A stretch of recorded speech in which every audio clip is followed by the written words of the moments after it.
Benvenuti a Meta Sardegna, la serie dove raccontiamo la Sardegna rurale e le sue eccellenze. Oggi siamo vicino Oristano e stiamo andando a conoscere la cooperativa Arborea.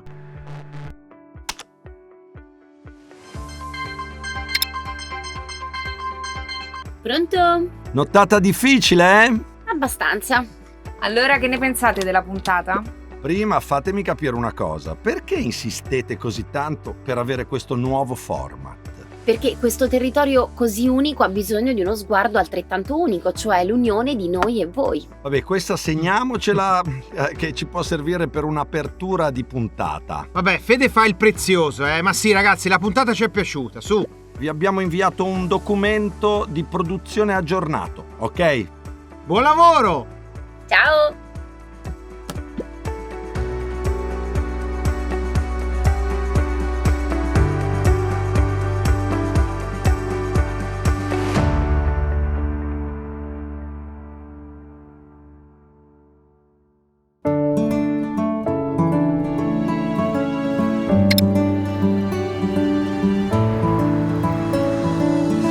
Quindi alla fine hanno accettato il format che hai scritto tu, ma levando tutte le nostre aggiunte. In effetti.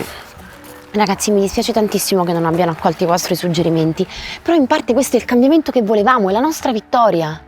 Senti, io apprezzo molto quello che hai fatto per noi e per la serie. E capisco che anche così abbiamo collaborato, ma non è la cooperazione che speravo. Potevano parlarne con noi, almeno ascoltarci. Lo so, anche a me dispiace dover accettare il compromesso. Però non dobbiamo dimenticare che la serie è la loro e alla fine decidono loro.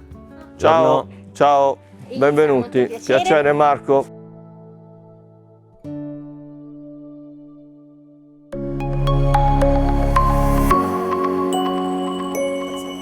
Bentornati a Meta Sardegna. Oggi sono in compagnia di Marco, direttore della cooperativa produttori Arborea.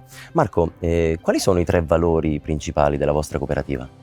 Ma sicuramente al primo posto metterei la cooperazione, perché credo che oggi sia un elemento fondamentale per rendere le nostre filiere più competitive. È un modello aggregante, un modello di sistema che oggi è sempre più vincente. Al secondo posto metterei la cultura del lavoro. È un lavoro di sacrifici, c'è molta passione per quello che si fa. Al terzo posto il rispetto dell'ambiente e il benessere animale. Viviamo dalla terra, viviamo dagli animali, quindi urge sicuramente intrinseco al nostro DNA il rispetto di questi 2 fattori.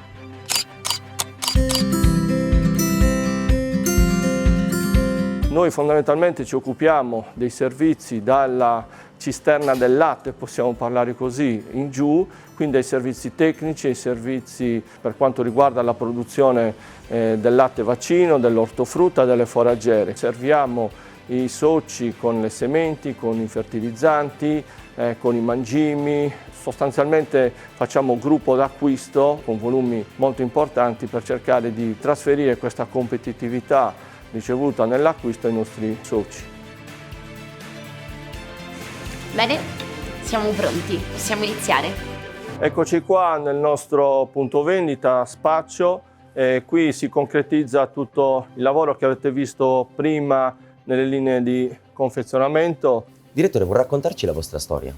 Una cooperativa che ha circa 70 anni di storia, che è cresciuta con una bonifica avvenuta nell'epoca del fascismo, una cooperativa che conta 230 soci, sviluppa un volume d'affari di 65-70 milioni di euro e che è cresciuta nel tempo anche grazie agli interventi finanziari previsti nei piani di sviluppo rurale, i famosi PSR, ai piani operativi regionali, alla oggi attuale progettazione integrata di filiera. Quindi questo contributo ha fatto sì che si sviluppasse in maniera più celere tutto l'agroalimentare, le filiere presenti in questa zona, che sono anche rappresentative di tutta la Sardegna.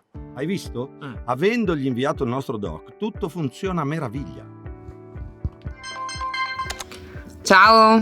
Andato tutto bene con questo dolce stil nuovo? Tutto ok? E meno male. Tutto bene? Quel che finisce bene. Prossima tappa.